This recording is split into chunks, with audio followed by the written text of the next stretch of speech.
Yes, good afternoon, good morning, good evening, wherever you are in the world. Welcome back to Football Heritage TV for episode 4 of The Collective, where we're all here to find out how the title challenge from Nottingham Forest is holding up after last week. Welcome to Hooks, who'll be representing Arsenal, the enemy behind enemy lines. Charlie and his Chelsea team. I would take the piss and say they've won like 1 in 6 or 7 or whatever it is. 1 in 7. 1 in 7. At the moment, I'm not really in a position to say anything. Wolfie, your team's done brilliantly. A little bit of a blip, but we'll get round to that in a minute. Are you all right, lads? Is everyone good? Yeah. I'm worried about Hooks, man.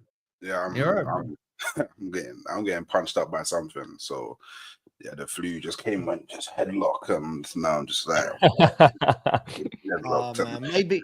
Maybe your flu's called Ange Postecoglou. Ange Postecoglou. And remedy, very good. Yeah. Thank you for that joke.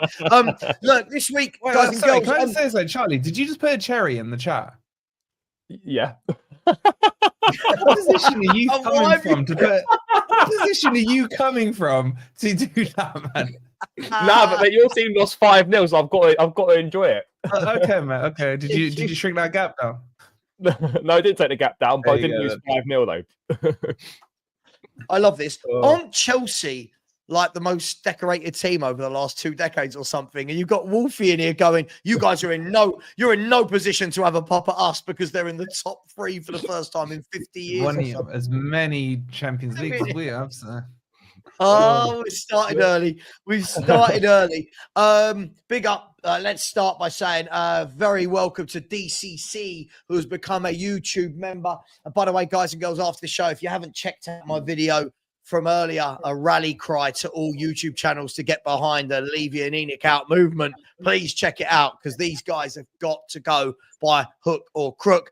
Big up to you, DCC. Big up to a super sticker from Get That Stinking Fraud Arteta Out of My Club. That's not me saying that, by the way. That is the YouTube name on this account.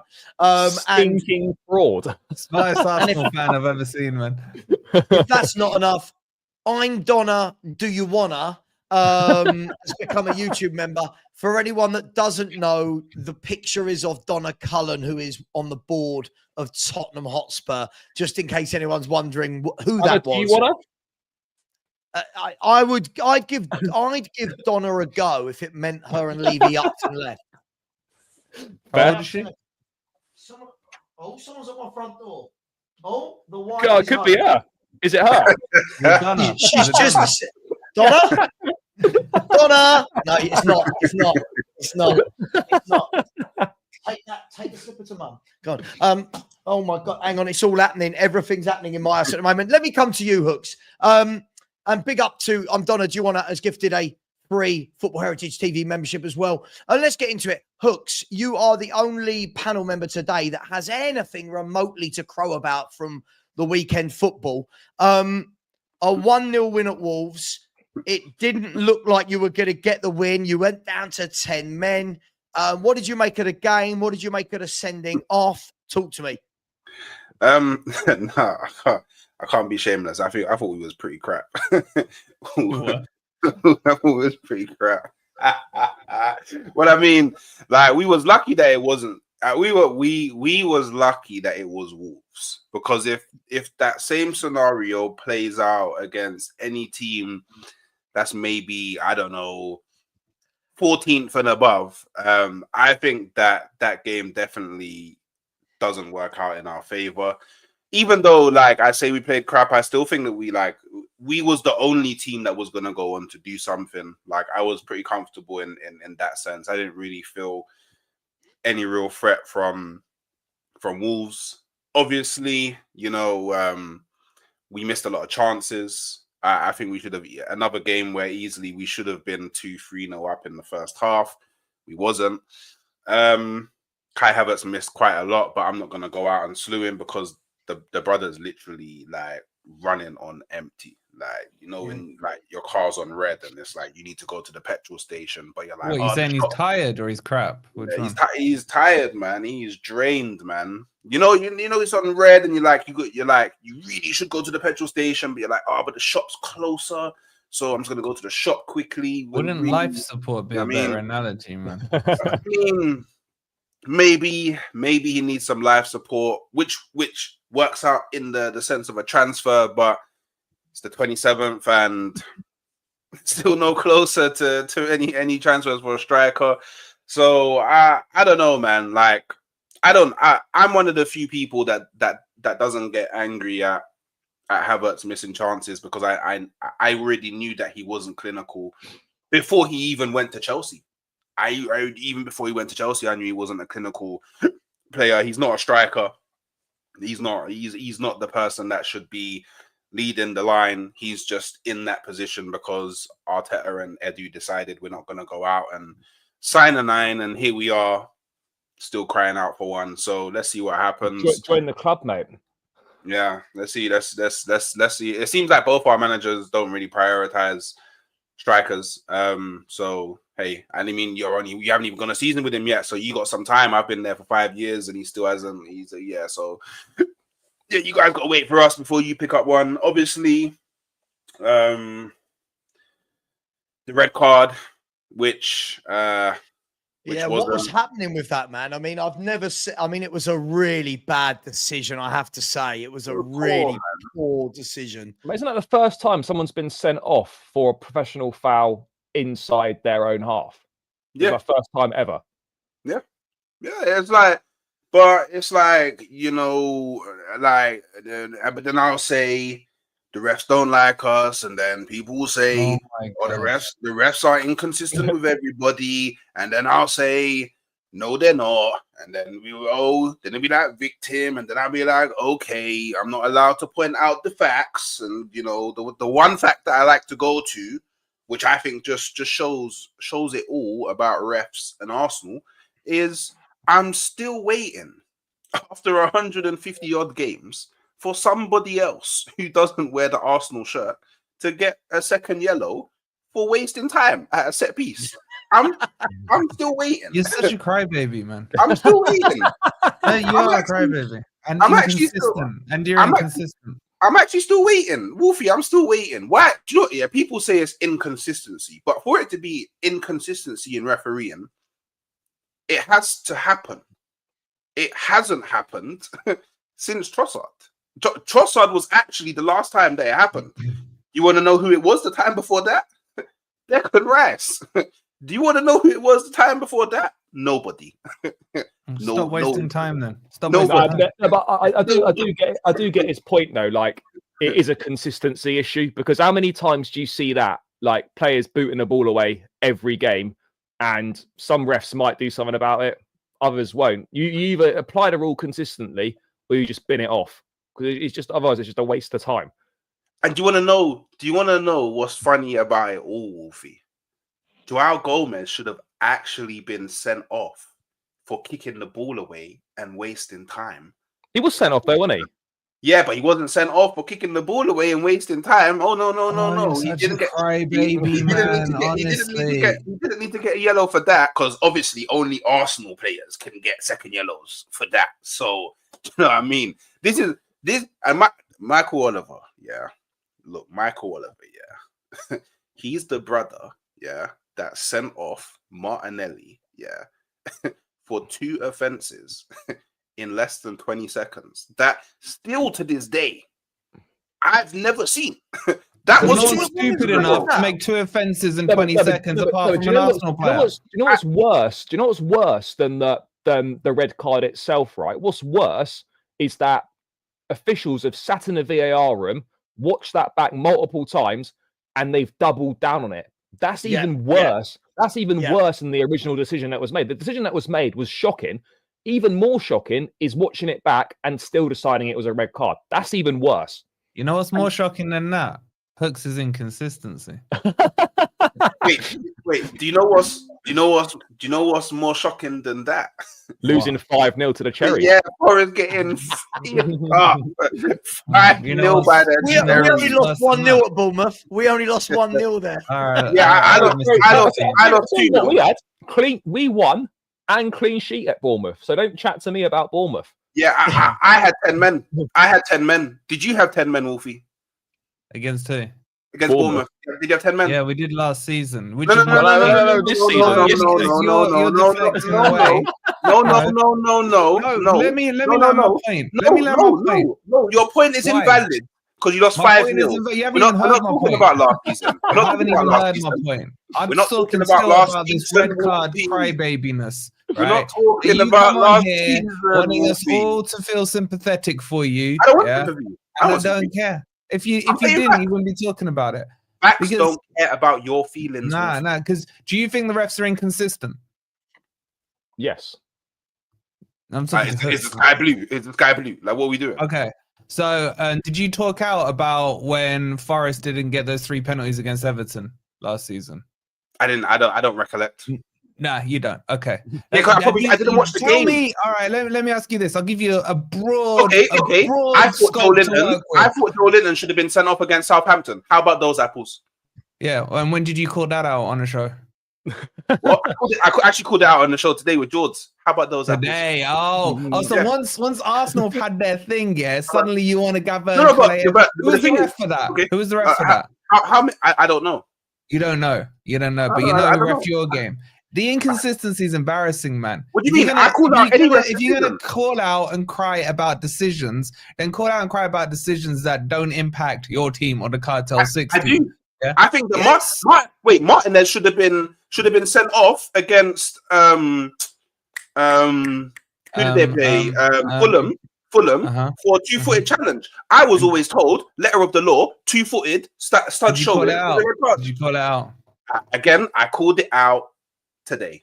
Yeah. After the fact, after the Arsenal thing. It's not my fault. It's not my fault. My team played first. Call it out as it happens. It's not my fault. My team played first. My team played on the Saturday. That's not my fault.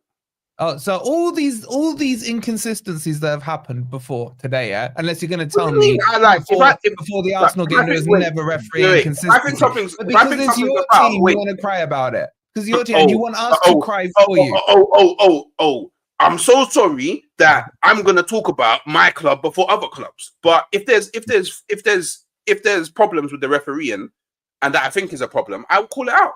My point is, you only want to talk about refereeing when you've been directly impacted. No, I want to talk about refereeing when I was told at the start of the season that they're cracking down on wasting time and kicking the ball away and preventing quick set pieces, and the only team that suffered from it is my club.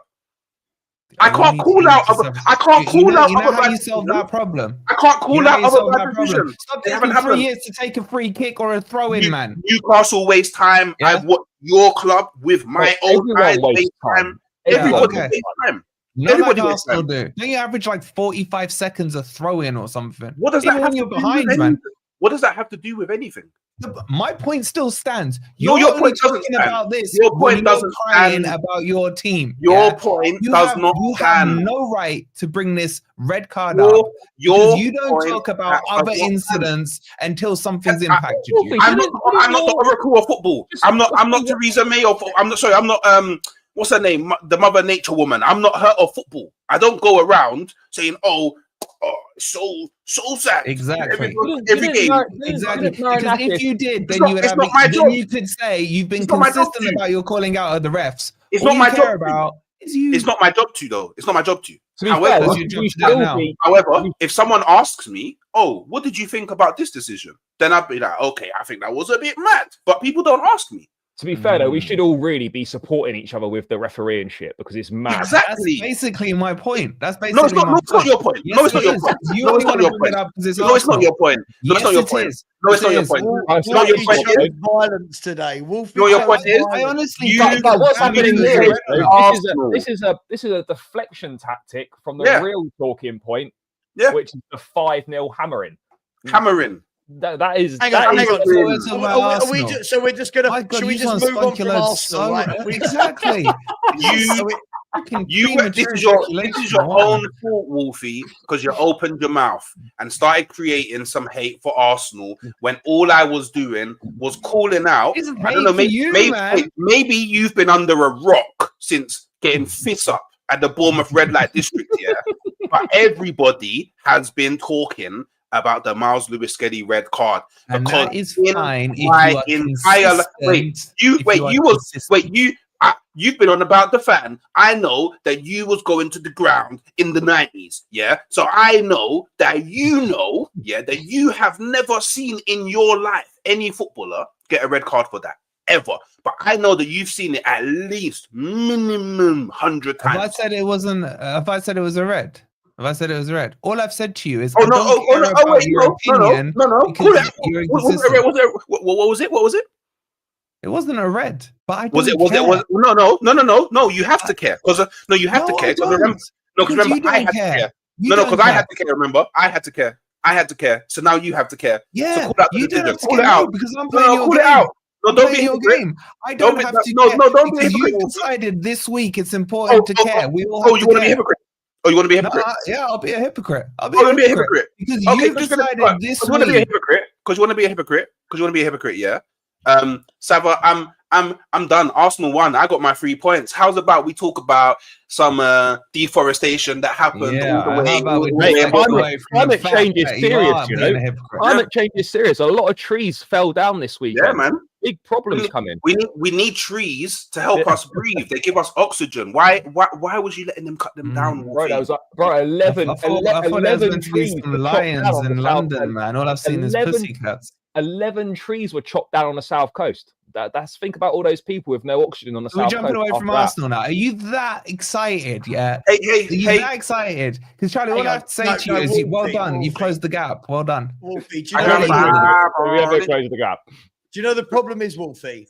I think this is the problem when people go so balls deep with their opinion on something. People like it when they get brought back down to earth, which is why I never sit here and go mad about my club because I know they're going to do something embarrassing. Yeah, me too. More often than not. But you've gone balls deep that you're in a title race. You could still win the league. Stranger things have happened. And now 1 week later, you're 9 points off the top of the table. Your goal difference is, if I'm not wrong, 27 worse than Liverpool's. You've just been smashed away from home. Are you still in a title race? No, but I'll ask what everyone wants to know. Are you still in a title race? Yes, we are still in a title race. I don't understand why that's so hard for you to understand. But what are you basing that on? Base it on mathematically, positionally, and factually, we are in a title race. Does that mean Forest are favourites? No. I'm still in a title race then. Yeah, but you're too pussy to say that. Well, no, I'm just realistic. We're not even with the weekend where you could have overtaken them. You can bring yourself to say it. No, because I knew that we weren't. Oh, you knew? Did you put a bet on it? Hang on, Wolfie. Charlie's boys are 13 point. They're 5 wins off the top of the table with 15 to go. They're not in a title race because they're not going to have a 5-game Are they mathematically in a title race? Well, yes, mathematically. Okay, yes. And that's what I just said to you. So's Aston Villa. That's what I said to you. So Aston Villa. Again, I mean, we have to go over our ground. When Newcastle were 12 points clear of United, were United in a title race? Oh, hang on. We're going back to something very different now, aren't we? Oh, it's different, is it? Maths hasn't changed since the day of its inception. But what I want to ask you, let's forget this.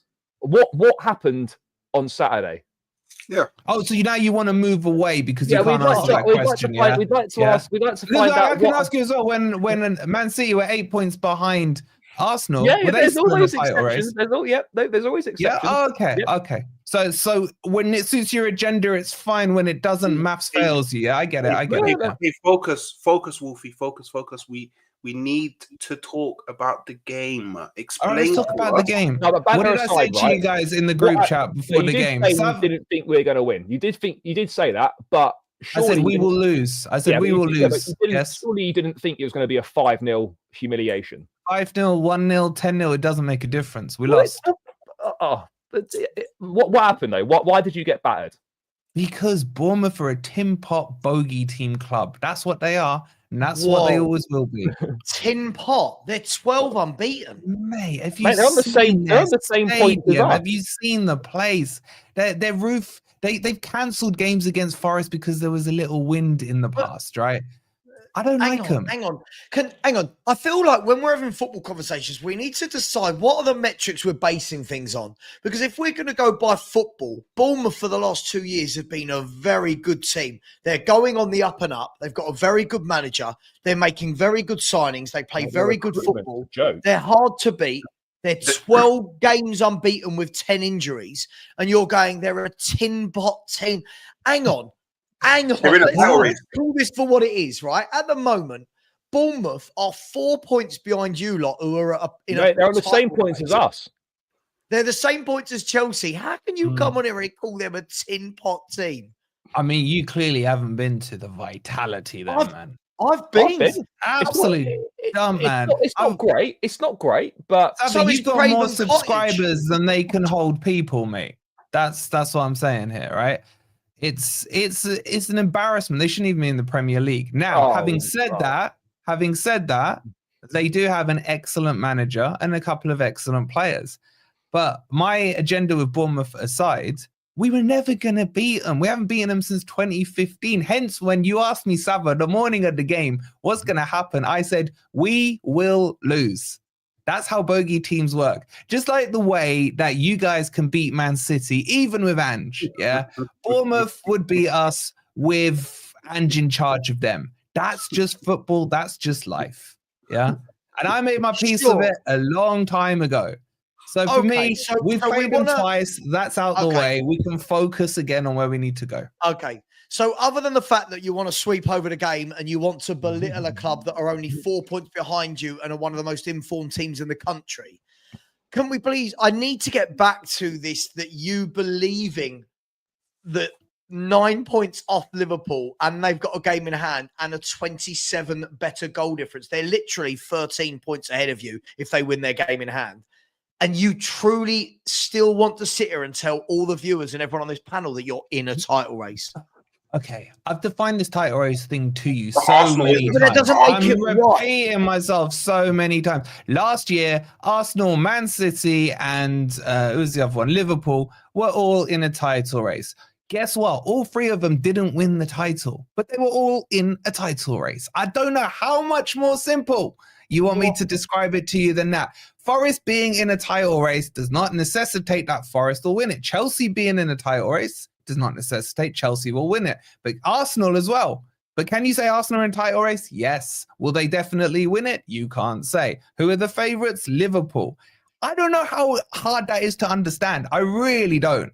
I can't break it down. But you know where your logic is flawed? Because you will tell me that I'm in a title race, but you was also the person who only last week, said that Arsenal are 100% finishing outside of the top four. So how can I be? That's my opinion. So how can I be in the title race if I'm 100% not making top four?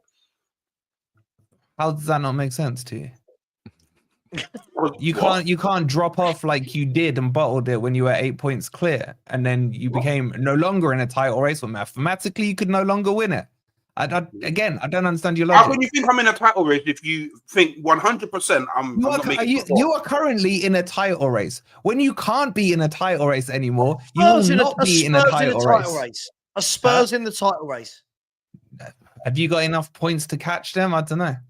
I mean, by your theory, not mine, by your theory, Spurs can still get 45 points, which would see us finish the league on 69 points. Okay, but what's my criteria for a title race? Mathematically, positionally, sure. Factually. So we can still win the league. Positionally, you're not in a title race. You have too many teams to overtake, so you're not in a title race. But a mathematic factor, you still can. Yeah, so that's one of the criteria. By his reckoning, Charlie. No. Again, you're putting words in my mouth. Rewind the tape. Mathematically, positionally, and factually, you would not be in it because you don't fit those criteria in my definition of a title race. What your definition is up to you. Positionally, you have too many teams to jump to be in a title race. By the way, you're not going to find me sitting here arguing that Spurs are in a title race, right? You're not going to find that. But are we saying now that if you are 9 points off the team that are top, that's not a race, is it? That's Arsenal, Newcastle. I mean, yeah, but it's not. Yeah, Yeah, that's not a race though. That's more of one team having a big drop off, another team catching up. That Absolutely. wasn't. So they were not in a race, yeah. So It wasn't. But that wasn't a race though until there was a big drop off from the team leading. But they could mathematically have caught them. Positionally, they were just behind them, or a place or two behind them. And factually, they could have. So yes, they were in the title race. Are you going for the title though? Are Like, we do you going for the title? Do you Yes. think that's what Nuno communicates to the players, that we're going for this Premier League title? Yes, of course you do. You aim high. You never aim low. So you I mean, genuinely we aim believe that first. he's telling the players that they can win the title? I think Forest are under the least pressure to win the title. No. and That the wasn't my least question. game That time. wasn't So yes, he would 100% say to them, that wasn't my you question. fight for the top. I've already answered your question, bro. So you Forest think that would be Nuno targeting the title, yes. So you think Nuno is telling the players, "Go on, lads, we can win the title"? Yeah, and I think the players are telling Then each he's an other idiot. that. Then he's an idiot. He should be fat. Why would he be an idiot? Why would he be an idiot? Do you think you're gonna respond and beat Brighton on Saturday, early kickoff? I would, under normal circumstances, say yes, but I'm going to the game and I'm a freaking jinx. So take me outside of it. Yes, we do well against Brighton at home. Can I just ask Wolfie then? So I need to understand this criteria, because at first it was points and now we're taking position. So Run the tape back. Hang on. I'm not going to run the tape back while we're live. When I want to know, how far down the table does your theory go in terms of position and mathematically? Who here is in a title race? I'd say up to Newcastle. So not Bournemouth and Chelsea, who are 1 point behind them. That's about the cutoff for me. They'd have to jump 5 spots and 6 spots respectively. That's a lot of jumping. Sure, but it's only 1 win. When you say there's a lot of jumping, by your theory, surely Bournemouth and Chelsea, if they win this weekend, could be 4th and 5th respectively. I would love Bournemouth to win this weekend. They got Liverpool, but I can't see it. Not Bournemouth. Chelsea, who you got, Charlie? Who you got? We're playing West Ham Monday night. West Ham. Where is it? At Chelsea. Okay. Graham. Yeah, I mean, again, as I keep saying, things can change. So if Chelsea went on a 4-game winning streak and pushed themselves up the table, then by my criteria, they would have brought themselves, and Liverpool say lose to Bournemouth in the next game, Chelsea would be in a title race. This isn't a snapshot moment in time. This is a fluid thing in football. I can't believe I'm having to explain this to you guys. You know, it's. But surely the fact that all 3 of us don't agree with you kind of tells you that you do need to explain it. If you don't agree with me. If we were sat here when Newcastle were 12 points clear against Man U and I said Man U was still in a title race, you guys would be saying the exact same thing. So no, because that opinion really doesn't wash over. No, Wolfie, hang on. The difference to that era was Man United were the favourites for the title that season. Man United had the best squad in the league that season. Everyone expected them to win a title. No one's looking at Forest going, cool, they should catch Liverpool. All right, then. You want me to bring Leicester up? No one was saying Leicester were in a title race, even when they were top. But Leicester weren't. They were out. How far? But again, when you say title race, who was near Leicester at any point? Leicester did not go top until, what was it, December or January? Around sure, that but you're not in a title race until December anyway. My point is, where are we in the season now? Where are we in the season now? You're not top, though. But when they went top, Wolfie, so before they went top, were people saying title race? No, hang on. But the thing is, from when they went top, they went further ahead. We were the nearest challengers to them. And we were, in my point of view, Spurs fans say we're in a title race. We were never within touching distance. We were never, if we win today and they lose, we go above them, right? So when they pulled away, and eventually Arsenal actually finished above us on the last day of the season, because we collapsed. I think we lost 5-0 at Newcastle, Spursy. But Leicester at no point were neck and neck with anyone in that January through to May. You're 9 points off the top. So you're not even... You're strawmanning the argument. You're strawmanning the argument because you are. Because you're talking about when Leicester went into the lead, then they became in a title race. I'm saying to you, when they were not in the lead, people were not talking about them being in a title race. Because it wasn't... Sure. What? Because there wasn't a title race though that early on in the season. Yeah. Like, oh my God. Surely now you're seeing the title races. We've got through the other side of December. We're now at the end of January. Liverpool are, I know Liverpool have gone. Liverpool, it's theirs to They're mess up. favourites, agreed. Agreed. Yeah, but they're not in a title race with anyone at the moment. For me, at the moment, if they win their game in hand and they're 9 points clear of Arsenal and 12 points clear of you lot, are we really saying, oh, that's a neck and neck title race? We're not, are we? We're saying, again, my stance, I don't know why we're going around in circles. My stance is very simple. Liverpool are favourites for the title, but to say they have won it, I've never seen a trophy given in January. They should lift it at the end of the season. If they don't, it will be a bigger bottle job than Arsenal's one. I'm just saying that now for the record, yeah? But to say every other team is out of it is not factually correct. That's my argument. I don't think every other team is out of it.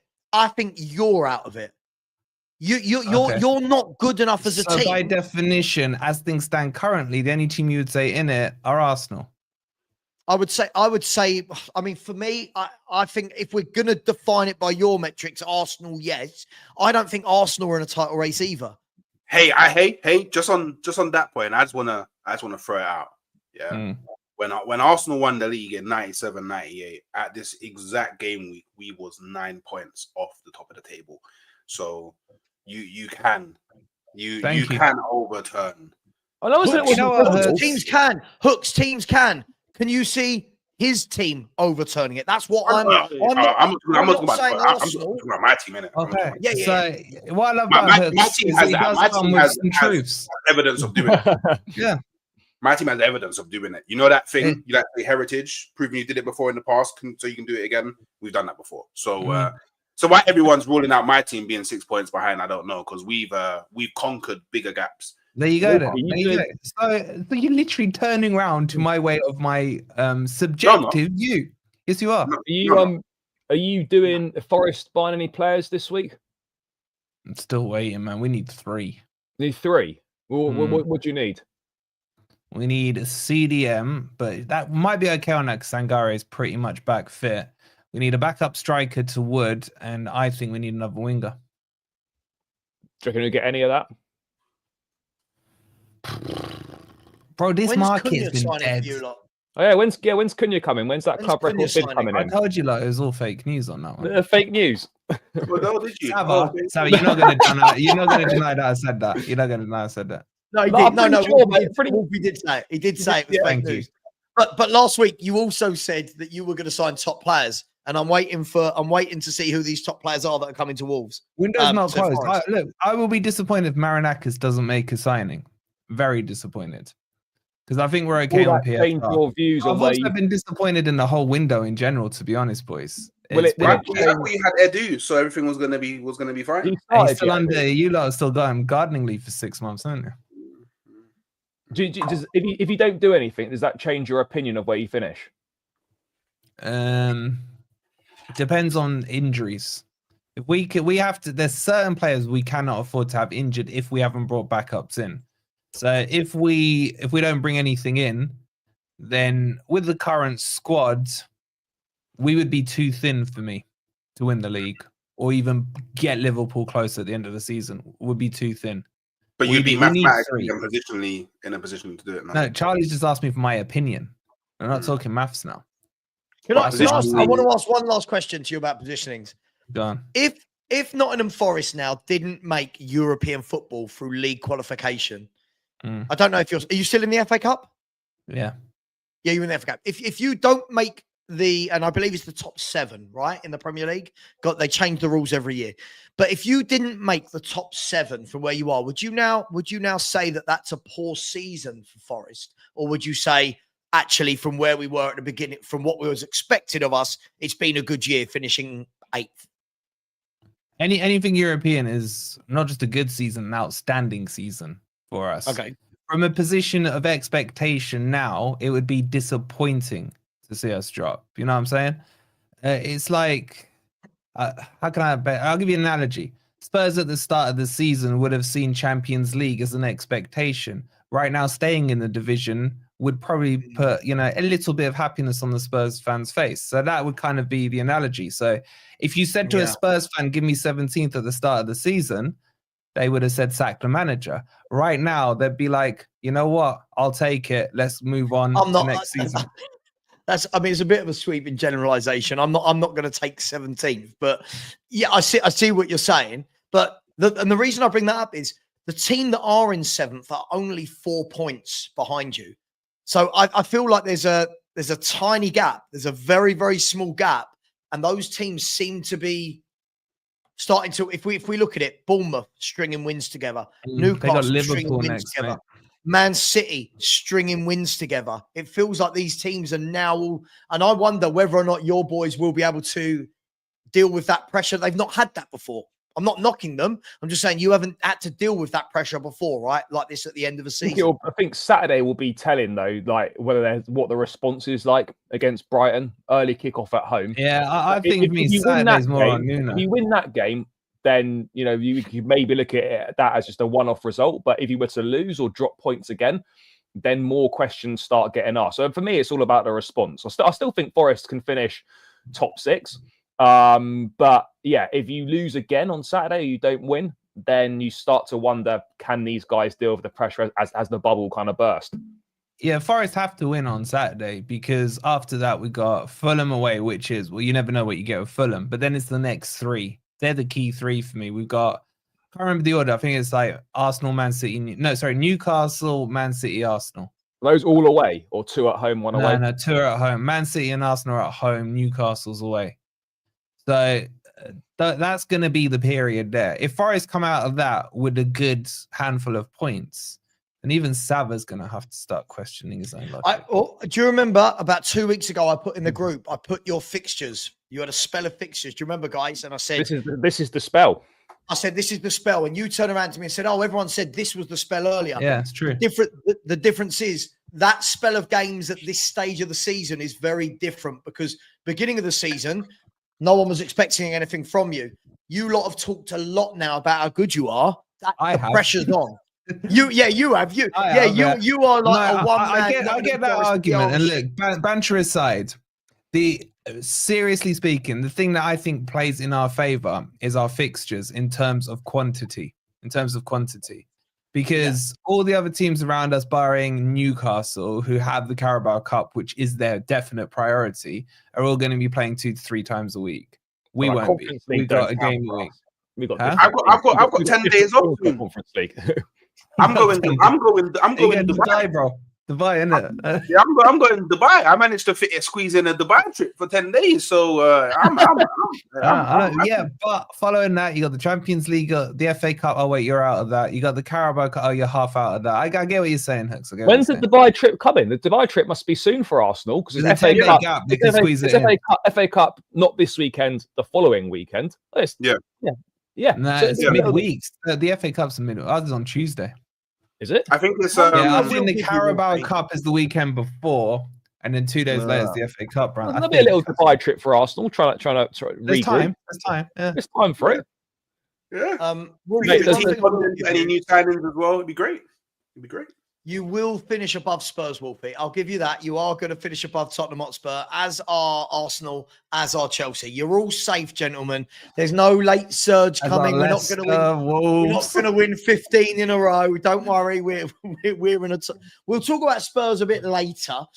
Just quickly before we move on to Chelsea and City. Crypto FFTV.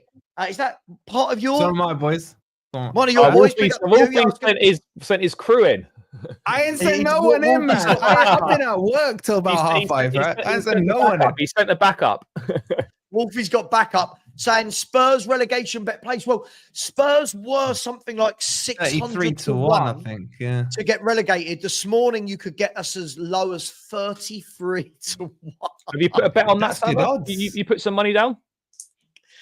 Oh, no, because knowing my luck, Spurs would scrape a point on the last day of the season to stay up. Like, we're so Spursy, I wouldn't even get that right. Savva, let me ask you, right? Let's say you got odds of, I don't know, call that early one, 600 to 1, right? And you put 100 quid on it at the start of the season, Final day of the season, Spurs win, they stay up, they lose, they go down. Not for that amount, I don't think. I think if I had $1,000 on it at 600 to 1. Oh yeah, hoping the team goes down. And it was like Can I be bantered for a year about my shit club in the Championship, but I've just made myself £600,000? Sorry, Spurs fans. Yeah, can you imagine me having that chat with my wife? Should we take it or not? Like, she's gonna go, I don't give a shit. Like, we're Cash out, yeah, cash out. Right? We could pay our mortgage off and have a few £100,000 left. Yes, we're doing that. Yes, I love the hypotheticals. Big up to you, Crypto. Matt Carney has come in and said, how can a club create a strong sense of brotherhood so that it doesn't just feel like a collection of soulless mercenaries? Does this just take time? Oh, wow, that's really poetic and deep, Matt. That must be your club's having soulless mercenaries. Couldn't be us. Mate, our players aren't mercenaries. They don't get paid enough to be mercenaries. Mate, are you paying Timo Werner like 190k a week? 170. Timo's on 165. Oh, 165, right. He's got to be the highest paid substitute in the history of football. No, Casemiro, mate. 350. Casemiro. Yeah, I mean, Matt, I don't know the answer to this. Look, I don't think it's fair that we call all footballers mercenaries. I think a lot of it, you've got to realise that goes with the territory. When they are human beings like we are. When they go to negotiate a transfer, their agent is there to try and get them as much money as possible. I don't always think it means they're a mercenary. I think some of the guys going out to Saudi and for me, if they're not going at the end of their career, for me, that's a mercenary. If we're going to be brutally honest, like Chelsea, you had a guy that went to, was it China? Was it Oscar? Oscar in China, yeah. Oscar, good footballer. Lots of people raved about him. Could have had a good, and before you know, it was 24, and he's gone out to China. Yeah, he went for at big 25, bucks. and he just secured the bag. Fair. Yeah. He had something to do with his family, though, didn't he? Yeah, well, basically, because them South American guys normally just come from literally nothing. He basically took the decision to secure generational wealth, and he put that before his career. I have no issues with that. You could get my icon out there, though. I think he's back playing in Brazil now, but yeah, he's playing in China for about 5-6 years more. I used to pack him on FIFA a lot. So rubbish. Good question, Matt. Listen, I guess we could do a whole show on pretty poetic though. Sense of brotherhood and soulless mercenary. Very deep. Deep. And Wolfie definitely has called the cavalry, hasn't he? Big up Ant and said we lost 5-0 because we were shy. Simple. That's all Wolfie had to say, Ant. We could have moved on. That's all he had. No, I never said we played good. What are you talking about? I just wanted to reiterate that Bournemouth are a joke of a club. That's all. Big up to everyone in the chat. Come on, smash that like button, you tight people. We should be at least at 50%, and we're at about 33% at the moment. Sky in Germany, by the way, are reporting that Buendia is on the verge of joining Bayer Leverkusen on loan with an option to buy. That's a good move, isn't it, for Buendia? Good move for Buendia. Yeah, he's been struggling at Villa. He's been out injured for a while as well. But that's a good move. He's sort of fallen upwards a little bit there.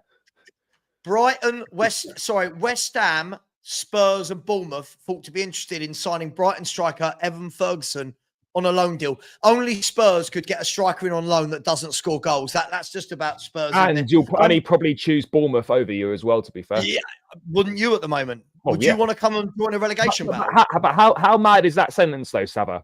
That players would rather join Bournemouth than Spurs. Wait. When I said they'd rather join Forest than Man U, you guys were like, oh, now you're agreeing, Savva. Hang on. Okay. Hang on. Okay. No. If we're talking about a 4-month loan deal, sure. I'd be disappointed in the summer if a player on a proper 4-5 year deal did that, but not him, by the way, not him. Guys, do we want to talk about Spurs? Let's do City Chelsea. We'll save roasting me for last. No, we don't need to do that. We can just skip over that. Charlie, your boys are 1 win in 7, if I'm not wrong. Yeah, but we're still 1 win off the top 4, which is mad. And still in the top 4 race. You started well against Chelsea. You looked like you had a few really good counter-attacks and got in behind, could have gone 2-0 up. And in the end, I think the quality kind of shone through. What did you make of the game? Deserved 3 points for them? Disappointed for you? What's going on? Definitely deserved 3 points for them. Massive disappointment for us. We started the game really well. obviously, yeah, we get the early goal. Kustanov makes a mistake, and it's Jackson squares to Madueke for a tap in, and you're like, yeah, City are on the ropes here. You know, Kustanov booked, made a mistake. It's his debut, and I'm thinking, guys, like let's now push on. Let's like kill this game off. You know, they're there for the taking. Kustanov's having a nightmare. Let's, you know, maybe get him sent off. Try and put a load of pressure on him. We had one other opportunity in that little 15, 20-minute spell when we were on top where Cole Palmer goes through. Not sure why he didn't take it himself. Secondly, the pass to Jackson's not great. But if Jackson's confident or you've got a confident striker, they maybe take that first time as well, even though the pass is not great. But then from that point onwards, Savva, we were terrible. I described it after the game a cowardly performance. And I stand by that. That we didn't learn from our mistakes. For some reason, we played a really... You can sympathise with this. We played a really high line, Savva, much higher than I'd seen us do this season, which I didn't quite understand. The defensive setup was dreadful. Was it as high as this? Nah, no, it weren't that bad. But like, was it not on your high. wall, Okay. Savva? It wasn't framed on your wall. He has got it framed on the wall. Mate, I've got. Look, I mean, was it as high as this against Arsenal? Look, No. Oh, mate, what's that guy doing right at the bottom there, playing everyone miles onside? That's not that high, then, is it? The line goes from the last man. That's not too bad. No, I know, but it's like that. I remember when back fours used to be like that in a line, and now they're like, oh, it's mad. We were terrible. Like defensively, like. Literally, we made Josko Vardiol look like prime Henry on that left-hand side. How many times do you need to be warned that something's going to go wrong? Let's think. If it happens once, right, let's drop deeper. You know, Madueke and Sancho, they should have been pushing higher up because Nunes and Vardiol were constantly making them runs in behind. Why is that not addressed? Surely the players on the pitch realise, actually, guys, we've got to do something about this. Or the manager should be getting manager and coaching staff should be getting a message on. Guys, let's drop 5 yards. These are getting in behind us every single time. Easy ball over the top. We had one warning with the offside goal. We had one warning with Vardiol playing it, just shooting it wide. And yet we just kept letting it happen until they scored. And we got exactly what we deserved.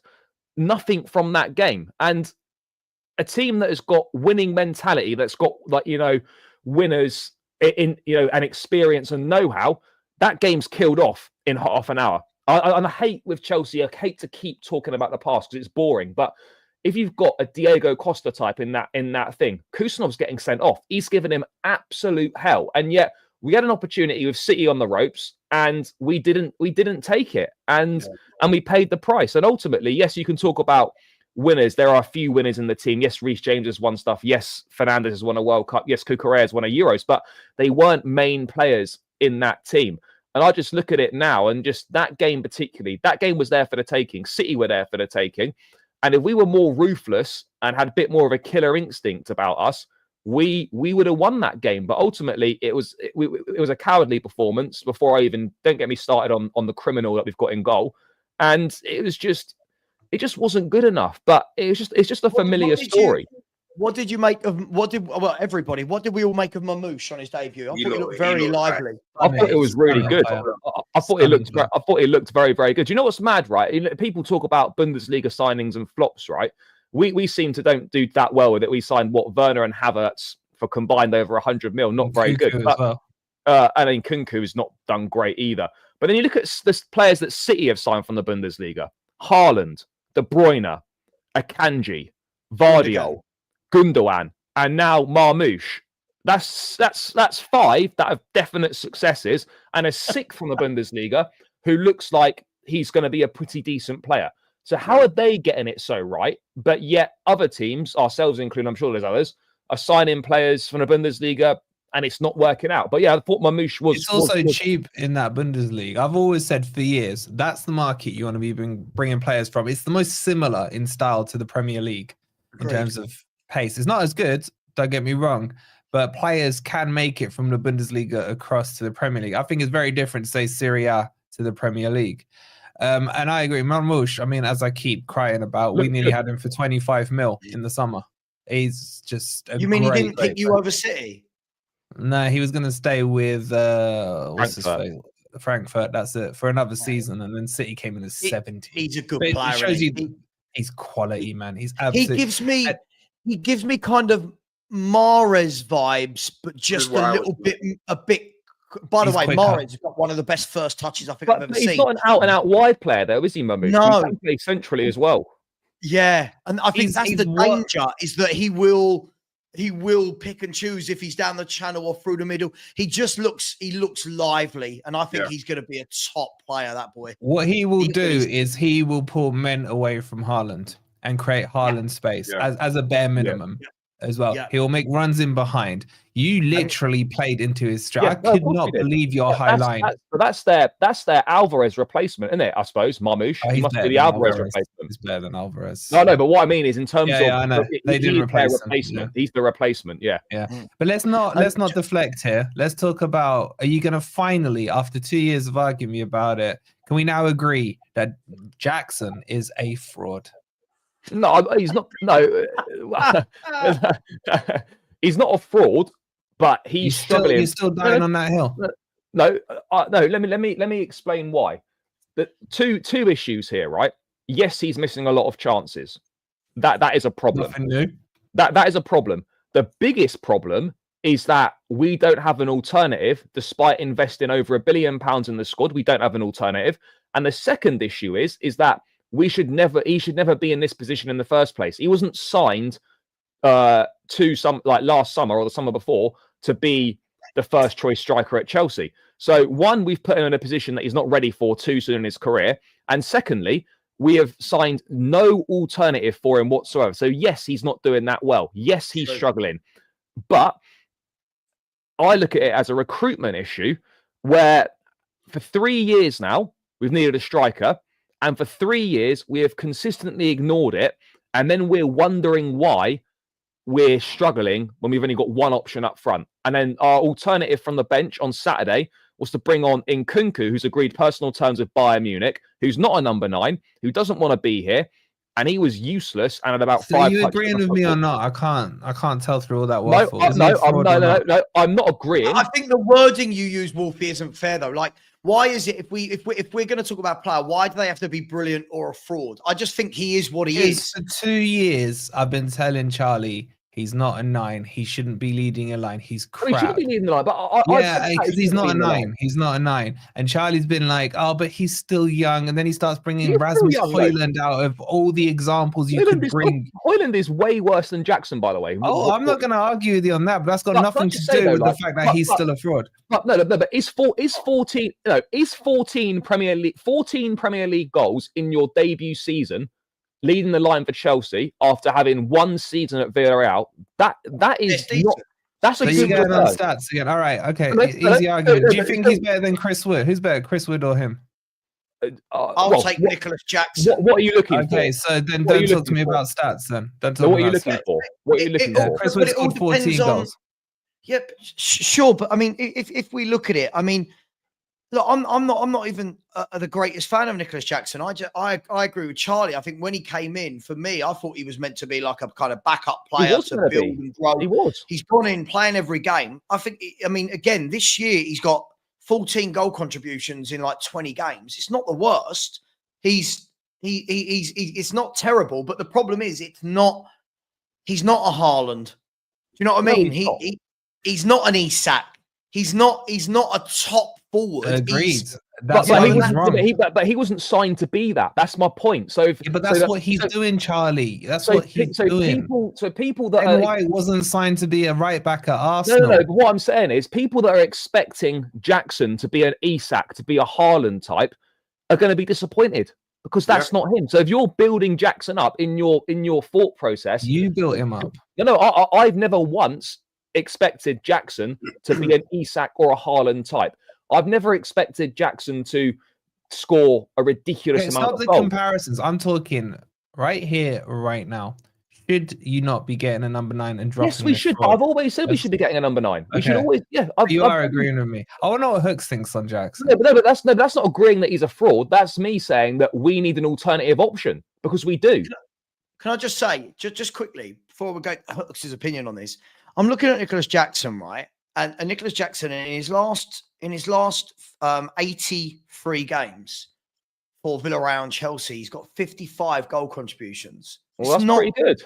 That's not terrible. Like, it's not terrible at all, is it? Now, whether or not he's a great player, I mean, he's not. I think we all know that. But most players would look at that and go, I'll take that as a return. In 83 games, 53 goal contributions, that he assists You could as well say as that about scoring. Havertz, though, couldn't you? Sure, Ask but Charlie again, what he thinks about Havertz. Again, Havertz, yeah, but Havertz, again, he isn't a great player, but Havertz does a job with contributing. But should Havertz be the number? I think this is very similar stories. Should Havertz be the number one Charlie calls him a fraud. Charlie will call Havertz a fraud. No, when have I called Havertz a fraud? So please find me where I've called Havertz a fraud. he knows that he's on the wind up there. He's had a little sip of his drink in his Forest merch bottle. No, but look, Jackson, for what Jackson is, right? I actually like him, and you might not agree with this, but I'm sure maybe Hooks and Savva might agree with him. He's very his main job is to put the ball in the net, which is obviously not his strongest point. But when I look at how Chelsea play, and when I look at Nicholas Jackson's skill set and his attributes, everything other than putting the ball in the net, which is, again, as I say, his primary job, he is very, very good at his link-up play, running in behind, hold up. On the wing, then. On the wing. But Hooks, what do you think of Jackson, mate? Because I get it that he's got to improve his finishing. He does. But his all-round game is very good, and he's very key to how Chelsea play. I would say outside of his finishing, I mean, his finishing isn't even that bad, to be completely honest. It's not great, but it's not terrible. It's not awful. Yeah, it's not awful. He just misses. He misses a lot of chances that you would expect someone who's played striker all their life to be able to score. Like, I think and he tends to miss chances that, like, if he didn't miss those chances, you probably win the game. Mate, I think that's the problem that Chelsea fans have. Yeah, he's one of them, right? That will miss an easy. I was quick to say this. He's one of them that will miss an easy chance, but will score the hard one. Yeah. I think his overall gameplay is pretty good. I don't think you guys ever signed him to be your main number 9. I think the plan was always to have someone above him and him grow into that position. But I don't think you necessarily need a striker to. I mean, it all depends on what the manager wants to do, right? Like, I'm a firm believer that you have to at least have one person in your front line that is clinical in front of goal. Like, look at Liverpool. Their clinicality definitely doesn't come from their striker. No, it definitely doesn't come from their striker, but they make up for it with Salah on the wing. So if you're going to have someone like Jackson, you have that with Palmer, Hooks. Couldn't you say that's what Palmer is to Chelsea? Yeah, potentially. Yeah, you could argue that. You could argue that, but the problem with Palmer is he goes missing in big games. So you got that problem, and he's been quiet for a couple months now. So he needs to get some pep in his step. But I think if you went out and signed, oddly enough, someone like a Marmoush, I'm actually surprised that Chelsea didn't throw their hat into the mix, because that just seems like that got a Chelsea player written all over it. But he's not a clean 9, is he? He's like, to me, he's like shadow striker, can play on the wings. Yeah, he's not. We need an out and out 9. I hate it when I see us linked with players that aren't an out and out 9. These players that are wide players. And then Kunku, he's not an out and out 9. No, he's not an out and out 9. No, isn't. All these players that you've been, even like players we're linked with, like Matthias Tell, not an out and out 9. He's a left winger that can play centrally. What do you think of Garnacho? No, not needed. Not needed. You know, it's not a priority, and he's not better than what we've got. He's not better than Sancho. I don't think he's better than Madueke, and I don't think he's better than Pedro Neto. Has he got the potential to be better than those guys? Yes, maybe. But in terms Sancho of on loan, though? No, but it's an obligation if we don't finish in the bottom 6. Yeah. It's guaranteed, basically. So I think he's going to be a really good player. I think he's another one who I think he's the victim of playing for a very disjointed Man U for the last 2 years. Again, he's another one of PSR. Because Man United have got they got next to no sellable assets, and they need to raise money. So they don't really want to sell him. But if they need to invest in other areas of the squad, and in terms of sellable assets at United, he's pretty much the only one. Look, I agree. Listen, by the way, I think we've got to remember Garnacho is still very young. He's I 20. know Yeah, everyone, he's 20. he's 20. And I remember reading something that last year, I think he was like first or second in goal contributions across Europe for any teenager. Like, there's ability there. I'd like to see what he does playing in a more stable environment than Man United, if I'm brutally honest. But that's just me. I'm not saying he's going to be amazing, but I do think there's a player there. I do think he's got a lot of ability, and you know what he needs taken out of his game, and he will get it because he's still only 20. He needs to learn the difference as to when to pass and when to shoot. And that's the difference between the top players or not, right? Is the decision making. In that final third, it's do I shoot, do I cross, do I pass? And for me, I think he's going to be a very good player. But but that's an issue they've got, isn't it? 60 mil for him, Savva. He's not worth 60 million. No, but look, the world's gone bloody mental, isn't it? I mean, some of the fees we're seeing for footballers who have done absolutely nothing in football is absolutely crazy. Like average players, they go, 70 million. You're like, why? Like, yeah, Brennan Johnson, 50 million. Yeah. It's crazy. No, but look, I don't think we need him. Like, I wouldn't be wanting that signing because one, we don't need a winger right now. We have got Neto, Sancho, Madueke, and there's the young lad Tyreek George who can fill in as a fourth option if needed. This window. We need a striker. Leicester boy as well. He can play out on the left. We need a striker, and we need some depth. We need some depth in midfield. The centre back situation is not going to be dealt with now. Chalobah coming back was the solution for until the end of the season.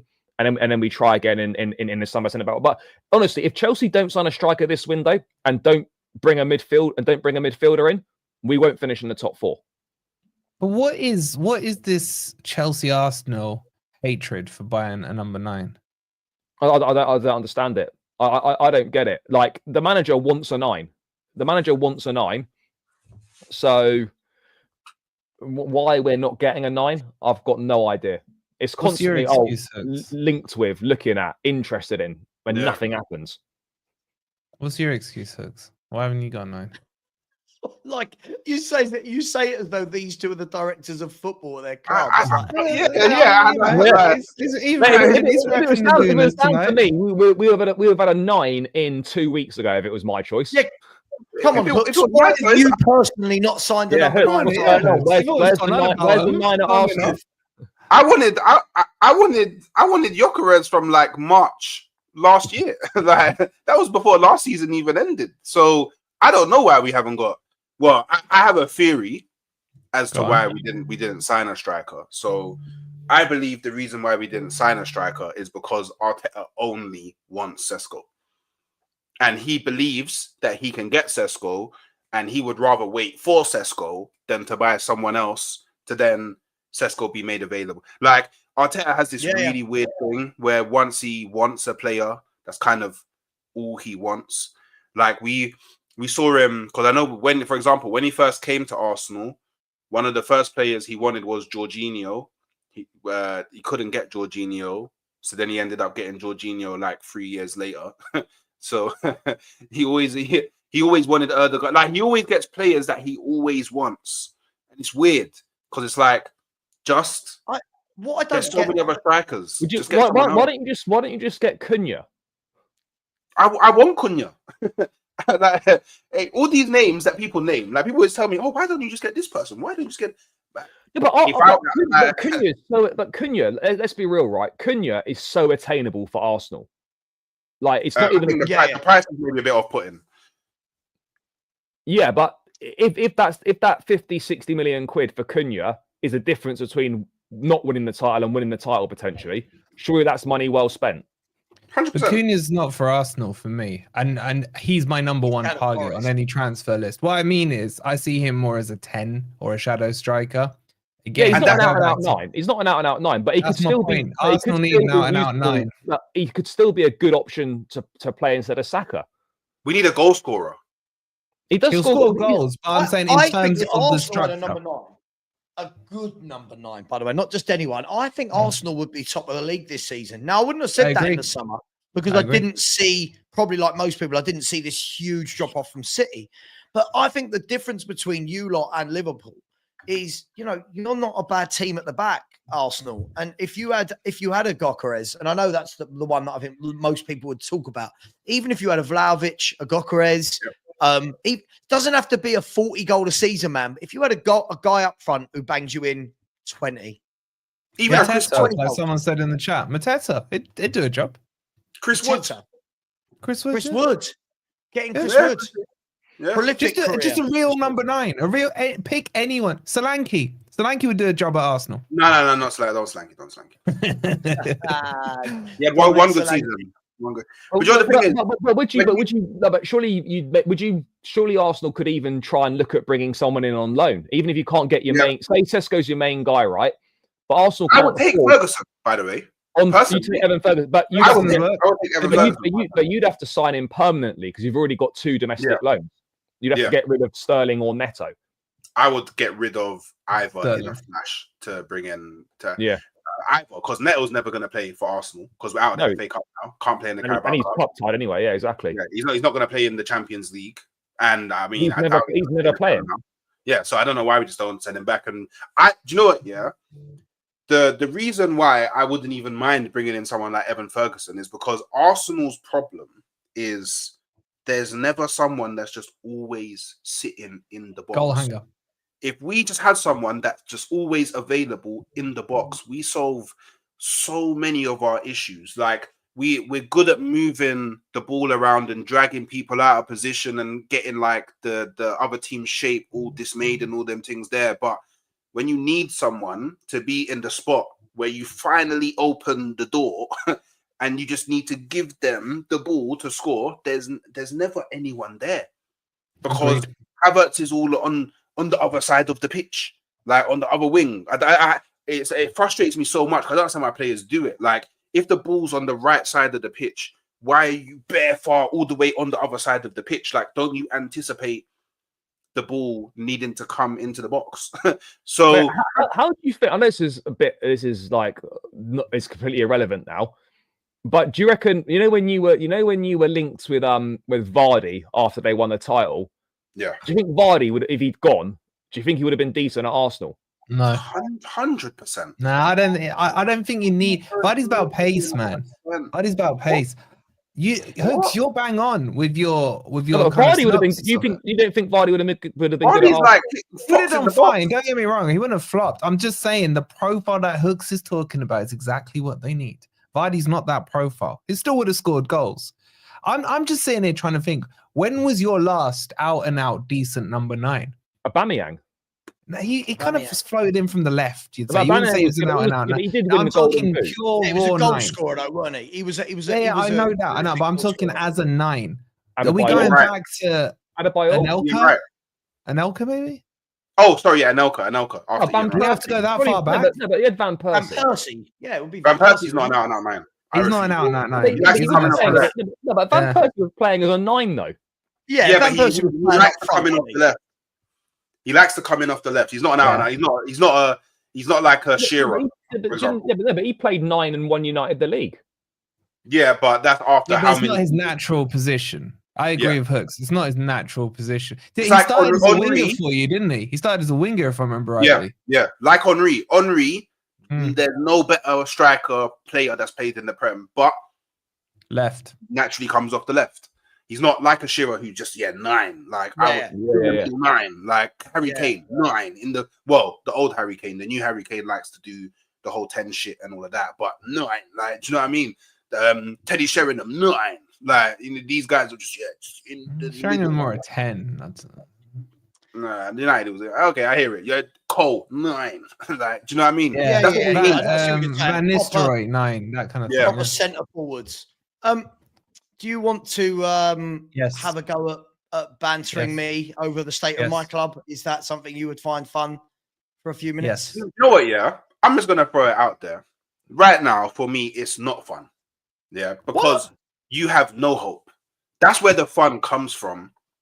Being an Arsenal fan is Spurs fans think that they have the hope, and then seeing them crumble is what brings the joy. Yeah, because let's be real. Like Tottenham aren't getting relegated this season. Like it's just not going to happen.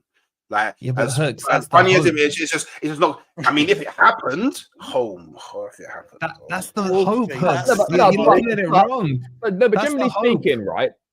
Obviously, it's terrible now, Savva. How much worse could it get? Like, banter aside, how much worse could it legitimately get Relegation. if he stays? It's called relegation, Charlie. I can tell you all No, about I know, it. but they're like, could you see Leicester catching? What is it? Look, let me. 7 I'll tell you what I'll points. do. I'll tell you what I'll do. Right. So have a look I've right got at the moment. stats Have a coming look on. at Wolves. Wolves and Ipswich, right, are 8 points behind us. Yeah. So the part of me that says, hang on, whatever we do between now and the end of the season, one of those clubs minimum has to do that plus 3 more wins. So that bit of me says I can't see it. However, the bit of me that has been watching Tottenham here you go. Do you want to see something, guys? You'd like to see something? I reckon you'd like to see this. Let me show you a few things, shall we?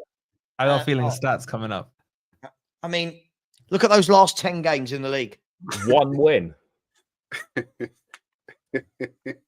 Yeah, but Hooks, leave that on a sec. Hooks, hang on. Leave that on. Hang on, Hooks. You said it wasn't funny just now. I'll bring that up. Stop laughing. No, but that's Right.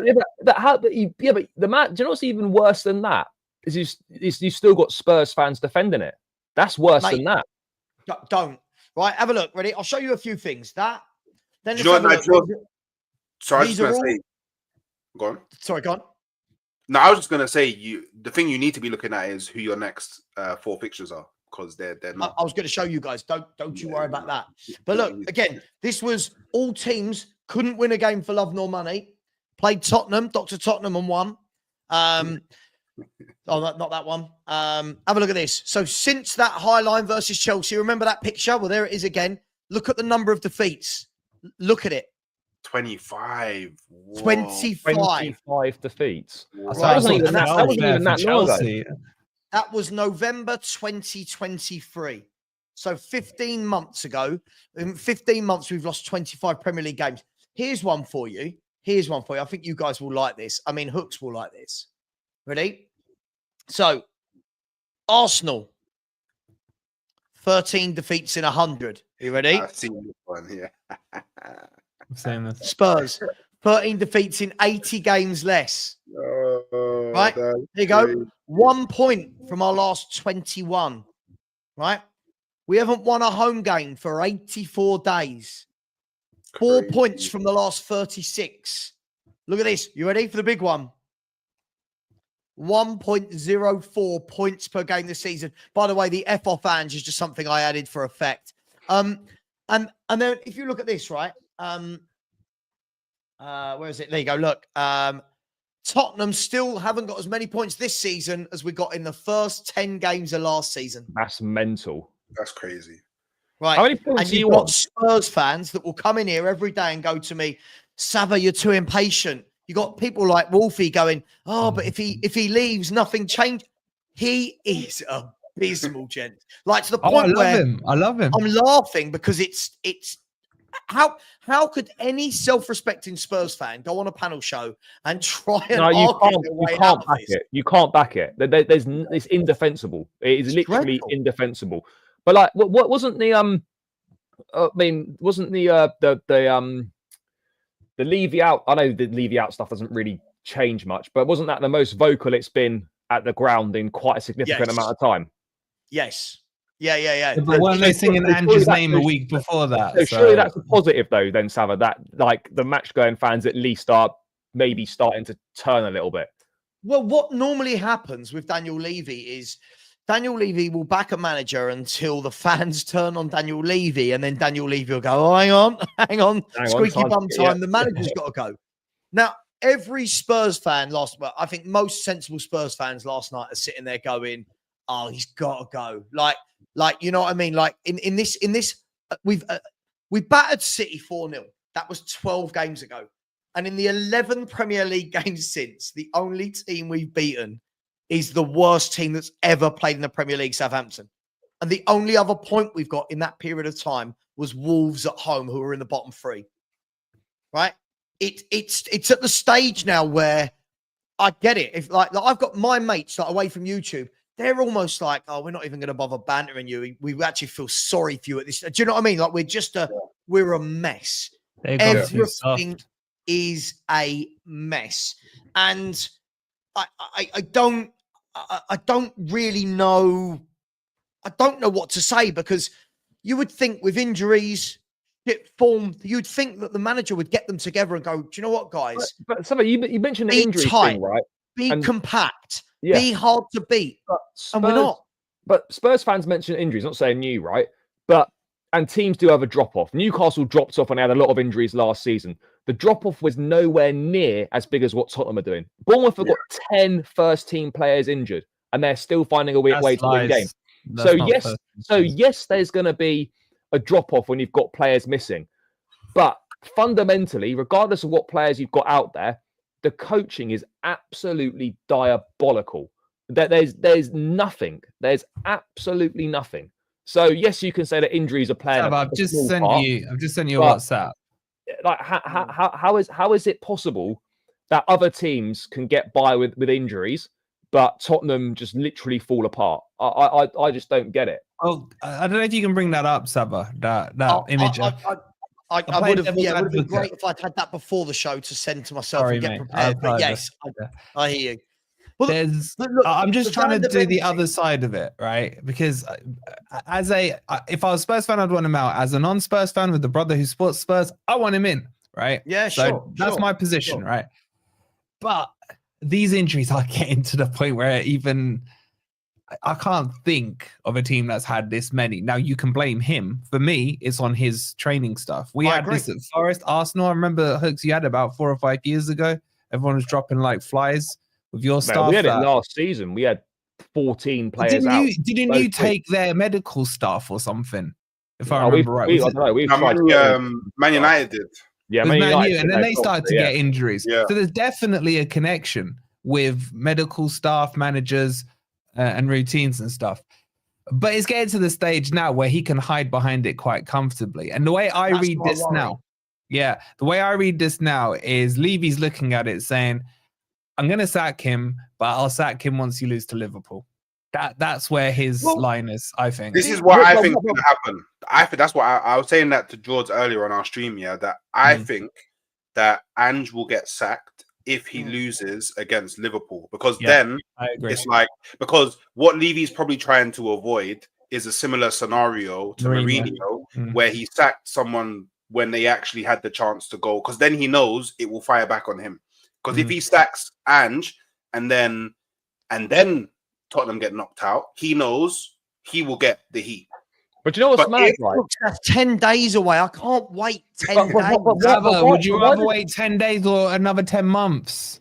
But why do some? But I see some Spurs fans say, "Oh, but we're still in the cups. What? So you're going to wait until you're out of the cups to then make a change? So being in the cups is that's okay. So it's okay to be 15th in the league because you're still in the cups.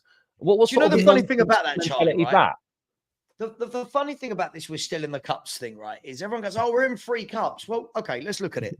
Yes, Carabao Cup, we're in the semi-final and we're half time, so to speak, with Liverpool. Yeah. Nice, easy place to go, right? Anfield. When we're not beating anybody in football at the moment. The FA Cup, we've played Tamworth, right? Like when we say we're still in the FA Cup, we've played Tamworth and nearly went out to them. We played Tamworth. Villa away. The Europa League, right? We've played 2 decent teams in the Europa League. 2. Roma and Galatasaray. Not managed to beat either of them. Yeah. Right? The wins we've had in the Europa League have been against Hoffenheim, who are in a relegation battle in Germany. Didn't you almost throw that away as well? Almost binned it. Yeah, we almost messed that up. We beat AZ Alkmaar 1-0 for a penalty. We beat Ferencvaros, right? And we beat Karabag, right?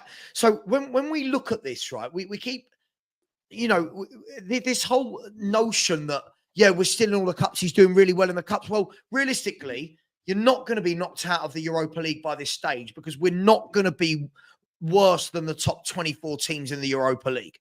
We've beaten Tamworth in the FA Cup. We should bloody be in it. And okay, we're doing well in the Carabao Cup. But this is my thing. Daniel Levy's never cared about winning the Carabao Cup because the Carabao Cup makes you £1 million, right? All of a sudden now we're saying, okay, let's keep him until we lose to Liverpool. If we lose to Liverpool, because then we'll be out the cup. So what? So if he wins that game, let's hypothetically we beat Liverpool, right? Hypothetically, by the way, I'm giving us 0 chance, right? Hypothetically, we go through against Liverpool. So what does that mean then? He can just keep losing in the league. It's worse. It's worse than that, Savva. You're not playing out the whole scenario. Yeah. You're not playing out the whole scenario. What if he wins the Carabao Cup? Mate, do you know what? I keep getting asked this a lot. If he wins the Carabao Cup, people go, would you give him a chance? Would you back him? I can't. Forget you. Levy will. Levy will. Hang on. I don't think Levy even will. This is the thing where people need to understand Levy. Levy's never been that big on, oh, well, if we win the FA Cup or League Cup, it doesn't do anything for Daniel Levy financially. Yeah. He is, I think, if anything, with the Cups, it will make more sense if we say he's going to wait until we're knocked out of the FA Cup, Europa League, because the Europa League, if you win it, I'm not saying we will. Yeah. It's Champions League. My brain can't handle this manager anymore. I genuinely sit there every game going, this is dreadful. Like, it's not that we're losing, guys. It's not that we're losing. It's that there's no fight. There's nothing from the manager to say, dig in, be hard to be. Look at mate, this is where we were a couple years ago under Potter. You go into every game knowing you're going to lose before it's even started. Yeah, but he wasn't that far down the road. He wasn't that far down. No, true. But it's that feeling of going into every game before it's even started. You know you've lost. The difference for me, I was just going to say, I think there's a lot of happy clappers in the Spurs fan base. And no offense to them, but I think there is. I think Levy knows that even a crappy Carabao Cup this season would be enough for those happy clappers to get loud enough to take the limelight off Levy. And that's all he wants. If that, I can see, I don't think you win it, but if you were to win the Carabao Cup, you know what you got here? You got another Eric Ten Hag scenario. Wins the FA Cup, they have to keep him on. Sure. They'll keep him, and then you'll sack him before Christmas next season. If that exactly. But Savva, do you think they're going to, obviously, like, you need players, right? You last week now, do you reckon you're going to get anyone? Mate, I've been asking this question to every Spurs fan, right? I'll ask you boys as sensible football fans. Well, you and Hooks and also Wolfie. Right? If you are a player that Tottenham Hotspur approached to come in on loan, or actually, loan or straightforward purchase, right now, Tottenham Hotspur are in a relegation battle. They see that every player that plays under this manager is getting injured. Is it attractive? Is it attractive for somebody to come and join Tottenham Hotspur? If you pay me enough, yes. Depending on what club they're already at. If they're at a significantly lesser club, then it could. So then the question comes: will they add quality? But then you weigh that up with somebody. The person who comes in has got to automatically be better than what we've got. Yeah, and that's going to be difficult. The problem with him, Charlie, is when players are fit and the players are starting to come back fit. When the players are fit, he doesn't rotate. So when the players are fit, the back four is going to be Porro, Van der Ven, Romero, Udogie. So you imagine we go out to a defender, someone and go, do you want to come and join us? How much game time am I getting? Well, you know, why? Do you know what's mad, though? Just on defence real quick, right? How on earth did you go into a season with Europa League football, all the other cup competitions, and you went into a season with 3 centre-backs? You went in with Dragusin, Romero, and Van der Ven. Who's the other? Davies. No, Davies plays there. So you've entered a season with 3 out-and-out centre-backs. What sort of planning is that? Yeah, no, I agree with you. Their thinking, not mine, is that Ben Davies has played there for the last 3 or 4 years. He hasn't really played left back anymore. No. I agree, but then you listen to Ange, and Ange says, well, why would I have bought any more centre-backs? I had enough. Right? So this guy, he talks a lot, says a lot of stuff. When we do badly, he completely changes his you haven't even got options to switch it up. Even if you wanted to go to a back 3, you haven't got enough players to play a back 3. Mate, the whole thing is a mess. It's a mess. Have a look at yesterday, right? Yesterday, so we know Udogie's out injured, right? And we know that Serge Reguilon, right, is... Haven't you been trying to get rid of him for years? Yeah. but he's not registered for the Europa League squad, right? So we're going into the Europa League game this week. We should qualify. Should be fine, right? We're going to the Europa League this week. So this weekend, instead of playing Serge Reguilon in the Premier League game, he plays Archie Gray at left back, knowing that Serge Reguilon can't play midweek, so Archie Gray's got to play again. And these are the sort of things that Ange does, where you're like, rotate. This is why your players get injured. You run them into the ground. When they were fit, Porro never got a rest for Spence, for example. Yeah? Adogi never got a rest for Spence or Reggie, who can play at left back. You know, Van der Ven and Romero never got a rest for Dragusin. He runs them into the ground, and then we go, oh, we've got no players. Well, has Gray even played in midfield this season? I was going to ask the same question. This is the whole party that's mental. Like, play him in this position. He's a great player. He's actually a really talented player, and yet not once he played in midfield. We'll see. We'll see. To answer your question, though, Savva. Huh? I was just saying, to answer your question, if you're that player being asked how much game time am I going to get, is that the player you really want? Because I would like players coming in saying, I will get myself to get the game time with my performances. You know what I mean? Yeah, Wolfie, I agree with you, but the problem is, Ange has shown time and time again, it doesn't matter who comes in. These are his players. He doesn't veer away from his players, right? He does not veer away from them at all, which is why we're in this position injury-wise. Look, the problem is, you've got to look at it. If someone's coming in on loan, you've got to say, do you want to go and join Tottenham in a relegation battle? No. They're going to be cup-tied probably for the League Cup and FA Cup, right? They can't be registered for the European competition until March. So I'm going to look at it and go, if I'm going somewhere on loan, I'm going for a reason. I want football. Let's be brutally honest, right? Most players that aren't playing, yeah. Right? Players that aren't playing, yeah. And if I'm looking at Spurs for a permanent move, if I'm not youngsters, yes. If I'm looking at a senior pro, let's be brutally honest. I'm going to look and go, let me see how that pans out at Tottenham for the rest of this season first. Let me pan out, because the manager might be leaving. Yeah, the football's got awful. They're in a relegation battle. Do I really want to sign up? So I don't know who we bring in. I don't know who we go and bring in that we're attractive to. I really don't. I don't know. Do you agree the Forest project is more attractive than the Spurs project? No, it is right now, yeah. But you use the word project. I don't know what this means. I hate the word as well, mate. I hate the word. What is the plan at Spurs, though? I've got no idea. Neither do I. That's what they do, mate. That's what they do. We've got loads of young players being signed, and everyone thinks that, you know, when fans do this thing where they think that every young player is going to progress at the same rate for the same number of seasons, and in 4 years they're all world class. You know, like that pipe dream. Yeah, that's what we're hoping for, right? We've got Kinski in goal as a kid.